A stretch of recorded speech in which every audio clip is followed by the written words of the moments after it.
इमलोकन अभासेति अभामुक्तो गच्छन्ति।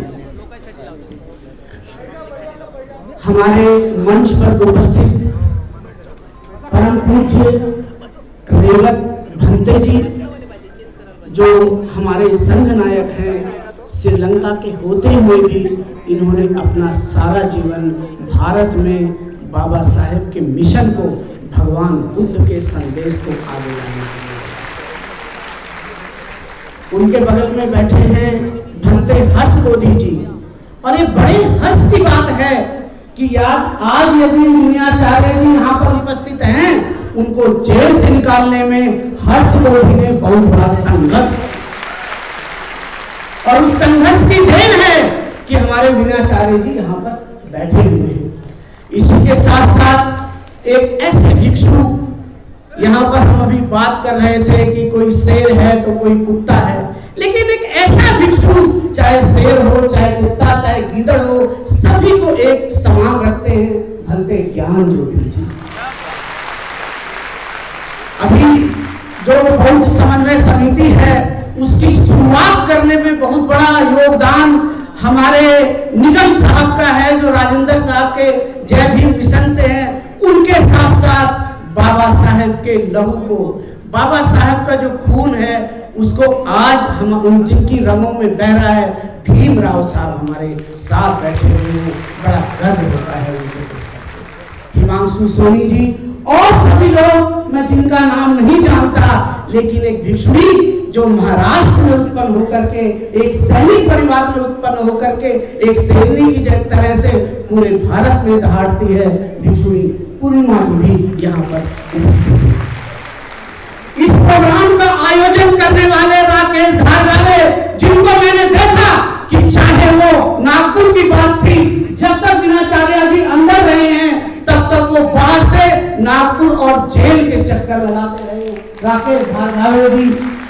और इस प्रोग्राम के पीछे एक व्यक्ति जिनका कद और काठी तो मेरे जैसा ही है, लेकिन कहीं जो काम करने का जोश है वो बहुत बड़ा है, नितिन गजभिये। सभी को जो यहाँ पर उपस्थित हैं, सभी का सम्मान करते हुए मैं इस भूमि को नमन करता हूँ, जहाँ पर बाबा साहेब ने हमें बुद्ध धर्म की दीक्षा दी, और जो हमें आज एक संघर्ष करने का हमें शक्ति प्रदान की कि हम मोक्ष और ज्ञान की भूमि बुद्ध गया के लिए हम लड़ने के लिए तैयार हैं। मैं बुद्ध गया का जो आखिरी चरण है, जो लास्ट के 12 दिन हैं, मैं 13 दिन आप कह सकते हैं कि 1 मई से लेकर के 13 मई तक मैं वहां रहा हूं। चाहे उस आंदोलन के 4 मुख्य लोग रहे, एक आंदोलन 4 लोग, और वो 4 लोग जानते हैं कि इस आंदोलन में क्या अच्छाइयां हैं, क्या बुराइयां हैं। वो 4 लोग के अंदर एक व्यक्ति जो जीवन में है, उसको जेल में पहुंचाया गया, और ये भारत के इतिहास में पहली बार हुआ है कि भिक्षुओं के बीच में फूट डालने की कोशिश की गई है। भिक्षुओं के द्वारा भिक्षुओं के खिलाफ FIR लिखवाई गई है, और ऐसे लिखवाने वाले व्यक्ति आज भी समाज के अंदर छूटे घूमते और कहते हैं हमने ऐसा नहीं। क्या यही बाबा साहब का मिशन है कि भिक्षुओं को भिक्षुओं के खिलाफ लड़ाया जाए, एक चीवर जो है दूसरे चीवर को जेल में पहुंचाए? ऐसा नहीं होना चाहिए था। हमारा उद्देश्य है कि जो बुद्ध गया है उसको आजाद करना है। हमारा उद्देश्य है कि इस भारत को बुद्ध में बनाना है, और अगर भारत को बुद्ध में बनाना है तो आप सभी लोगों को बाबा साहेब अम्बेडकर का 15 अक्टूबर का भाषण पढ़ना चाहिए। कितने लोग हैं जिन्होंने बाबा साहेब अम्बेडकर का 15 अक्टूबर का भाषण पढ़ा है? कौन लोग हैं? हाथ खड़ा कीजिए। अगर नहीं पढ़ा है तो झूठे खड़ा मत करना। ये बहुत बड़ी बात है। मैं पुनः यहाँ पर हमारे राजेंद्र पाल गौतम जी थे, जब इन्होंने वहां पर दिल्ली में दीक्षा ऑर्गेनाइज करी, उस भाषण की लगभग 2000 किताबें मैंने इनको दी, और उस भाषण के अंदर बाबा साहब ने 22 प्रतिज्ञाओं की बात करी है, और जब उन्होंने 22 प्रतिज्ञाएं दोहराई तो उन्हें मंत्री पद से हाथ धोना पड़ा। उस 22 प्रतिज्ञाओं को यदि हम समझते हैं, उसके अंदर एक प्रतिज्ञा है, या बाबा साहब लास्ट में कहते हैं कि इस बुद्ध धर्म को आगे बढ़ाने के लिए आपको अपनी कमाई का 20वां हिस्सा दान देना पड़ेगा। 20वां हिस्सा क्या होता है? 5%। और वही 5% मैंने देखा जब बुद्ध गया का आंदोलन शुरू हुआ। इस आंदोलन में सबसे बड़ा योगदान, हमें कोई विदेशी सहायता नहीं मिली, जो सहायता मिली वो बौद्ध लोगों से मिली, और जो सबसे बड़ी सहायता मिली वो महाराष्ट्र के लोगों से मिली, और अगर उससे भी बड़ी सहायता मिली तो महाराष्ट्र की औरतों से मिली। इस आंदोलन को महाराष्ट्र की महिलाओं ने उठाया है, पुरुषों का योगदान शायद कम। लेकिन मैं देखता हूं वहां पर भी 12 तारीख को जब लाइन लगी थी, लगभग 1 किलोमीटर लंबी लाइन होगी, उस लाइन के अंदर महिलाएं खड़ी थी, और बाबा साहब ने कहा है जिस समाज की महिलाएं शिक्षित हो जाती हैं वो समाज शिक्षित हो जाता है। यदि किसी समाज की महिलाएं बौद्ध बन जाती हैं तो वह पूरा समाज बौद्ध बन जाता है। और यही चीज आज हमारे महाराष्ट्र के अंदर दिखाई देता है कि हर बिहार में बौद्ध का जो आंदोलन है वो महिलाओं ने अपने हाथों में संभाल लिया है। इसीलिए हमारे लोगों के जीवन का भी यही आंदोलन समस्त देश में होना चाहिए। मैं आप लोगों के सामने एक बहुत अच्छी बात कहूंगा। जो बुद्ध गया है, जो डिस्ट्रिक्ट है, वहां पर लगभग 35% से ज्यादा शेड्यूल कास्टों की आबादी है। जब आप बुद्ध गया जाते हो, वहां पर जो टोटो वाले हैं, टोटो जानते हो, जो 3 व्हीलर जो रिक्शा है, उसके अंदर आपको 3 तरह के लोग मिलेंगे। ज्यादातर लोग शेड्यूल कास्ट हैं, दूसरे लोग ओबीसी हैं, तीसरे लोग जो हैं बहुत कम हैं जो नाइदर शेड्यूल कास्ट है नॉर ओबीसी है। लेकिन उन लोगों से जब मैं बाबा साहब की चर्चा करता हूं तो बाबा साहब के बारे में भी वो अनभिज्ञ है।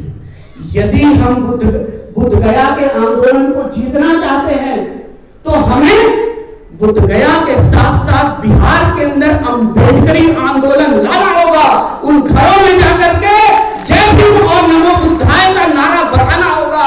तो अगर हम ऐसा करने में सफल हो जाते हैं तो बुद्ध गया बड़ी जल्दी आजाद होगा, क्योंकि वोट के अंदर पावर है।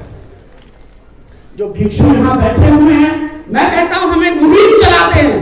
जिस तरह का आंदोलन नितिन जी आप यहाँ गांव के बीच में कर रहे हैं, जो यात्रा निकाल रहे हैं, बहुत बड़ी बात है। मीनाचार्य जी को लेकर के कर रहे हैं। और मैंने शुरू में यही कहा था, कहीं दहरो हबीच हवे चयो भिक्खु युंजति बुद्ध शासने सो इमं लोकं पभासेति अभा मुक्तो वचन्ति। यदि कोई भिक्षु बचपन से भगवान बुद्ध के शासन में लग जाता है, वह इस संसार को बुद्ध की शिक्षाओं से उसी तरह से आलोकित करता है जिस तरह से बादलों से मुक्त चंद्रमा होता है।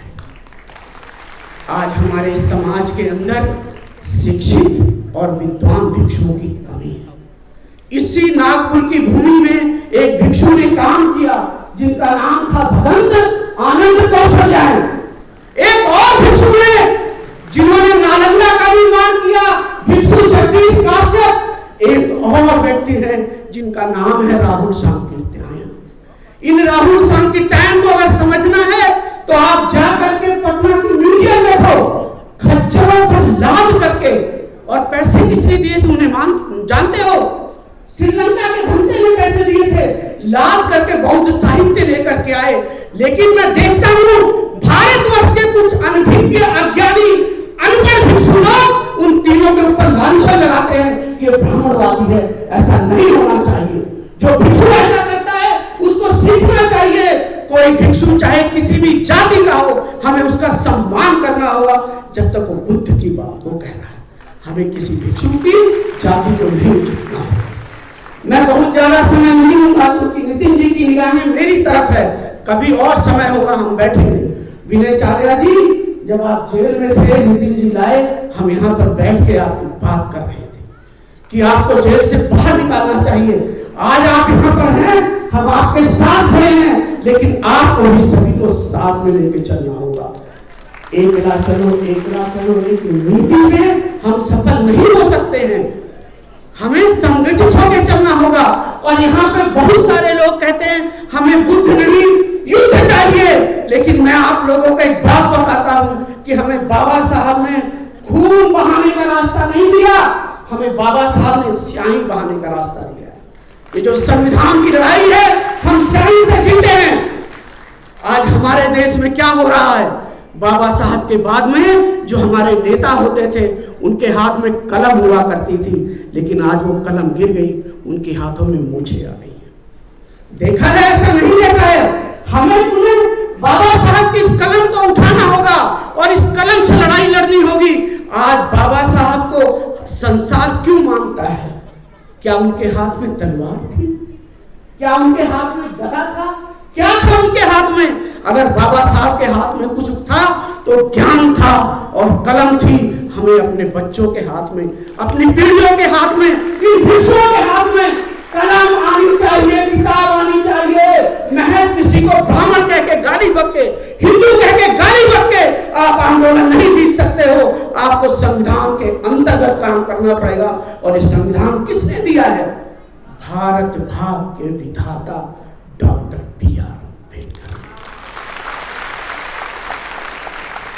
जब जनगण मन के अंदर वो गान आता है ना, जय हो भारत भाग्य विधाता, तो मेरे मन में बाबा साहब आते हैं कि भारत का विधान किसने लिखा है? भीमराव साहब किसने लिखा है? और एक बात और कहता हूं, आप लोगों को बाबा साहब जैसा उपासक बनना होगा। बाबा साहब को समझना है तो 14 अक्टूबर की दीक्षा को देखो। बाबा साहब भिक्षुओं के पीछे खड़े हैं, भिक्षुओं से आगे नहीं है। आज मैं देखता हूं लोग भिक्षुओं के आगे चलते हैं, भिक्षुओं के बीच में बैठते हैं, उनकी गोदी में बैठते हैं। अरे बाबा साहब को मानो जिन्होंने भिक्षुओं को इतना सम्मान किया।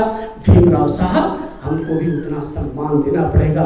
एक भिक्षु गलत हो सकता है, एक भिक्षु दुष्शील हो सकता है, लेकिन एक उपासक को हरदम श्रद्धावान गुणवान होना चाहिए। और जब होगा तभी धर्म चले। अंत में मैं ज्यादा समय नहीं लूंगा, एक बात कहूंगा। इस देश के अंदर, इस दुनिया में हमने एक चीज तो सुनी है, दुष्शील भिक्षु, लेकिन हमने कभी अज्ञानी भिक्षु नहीं सुना। सुना है आप लोगों ने? लेकिन आज दुष्शील के साथ साथ अज्ञानी भिक्षु पैदा हो रहे हैं और अज्ञानी भिक्षु दुष्शील भिक्षु से ज्यादा खतरनाक है, क्योंकि ये समाज को गलत दिशा में ले जाते हैं। अंत में मैं भिक्षु संघ को प्रणाम करते हुए हमारे नितिन जी को, हमारे धारकाले जी को, और वो महिलाएं जिन्होंने बुद्ध की भूमि, ज्ञान की भूमि में पिटाई खाई है। भाई साहब, उस दिन लोग पिटे हैं। ऐसी महिलाएं जिनके ऊपर एफआईआर हुई है, लेकिन वो आज भी लड़ने के लिए तैयार हैं। मुझे याद आता है 13 तारीख की घटना। हालांकि हमारी जो पूर्णिमा है, जब वो धरना उठा रहे थे, ये वहां पुलिस स्टेशन के अंदर दहाड़ी है, मैं भी दहाड़ा हूं, भंते हर्ष मोदी जी हैं। उसके बाद में वो धरना रुका, मैं उसकी कभी दोबारा होगा बात बताऊंगा। लेकिन उन महिलाओं ने जो ग्रुप बना करके गई हैं, यही आंदोलन आगे बढ़ना चाहिए। लास्ट में मैं एक बात कहूंगा, जो दिल्ली के लोग बैठे हैं यहाँ पर, भारत शेड्यूल कास्ट जातियों का समूह है। आज महाराष्ट्र के लोगों से कोई पूछता है आप कौन हो, हमारे महार लोग आज खुद को महार नहीं कहते, वो खुद को बौद्ध कहते हैं। ये बहुत बड़ा परिवर्तन है। लेकिन हम यूपी के लोग जब बैठते हैं तो कहते हैं मैं इस जाति से हूं, माई कास्ट इज ग्रेट। हमारे यूपी के लोग ऐसे लोगों के ऊपर अपना नाम रखते हैं, मसीहा बनाते हैं, जिनकी फोटो को देखते ही जनेऊ दिखाई देता है। अगर चंद्रशेखर जी की फोटो देखो तो जनेऊ दिखाई देता है ना। क्या हमारा कोई अम्बेडकरी चंद्रशेखर को अपना आदर्श मान सकता है? नहीं मान सकता। तो मैं यूपी के लोगों से एक बात कहता हूं कि जब हम यहाँ आते हैं, यहाँ पे गाड़गे साहब रहे हैं, अगर हम धोबी समाज से आते हैं, हमें उस समाज में जाकर बुद्ध धर्म का काम करना चाहिए। अगर हम चमार समाज से आते हैं तो यहाँ के चमार समाज में जाके हमें बुद्ध धर्म का काम करना चाहिए, तभी बुद्धमय भारत होगा। ऐसा नहीं कि हम वहां से आकर के यहाँ से बौद्ध समाज में घुस करके और जब वापस जाए तो हमारी कास्ट इज ग्रेट। सभी को नमो बुद्धाय, सभी को जय भीम, सभी का कल्याण हो, सभी का मंगल हो। और हिमांशु सोनी जी आपको लाए हैं, नितिन जी आपका भी हमारे समाज में स्वागत।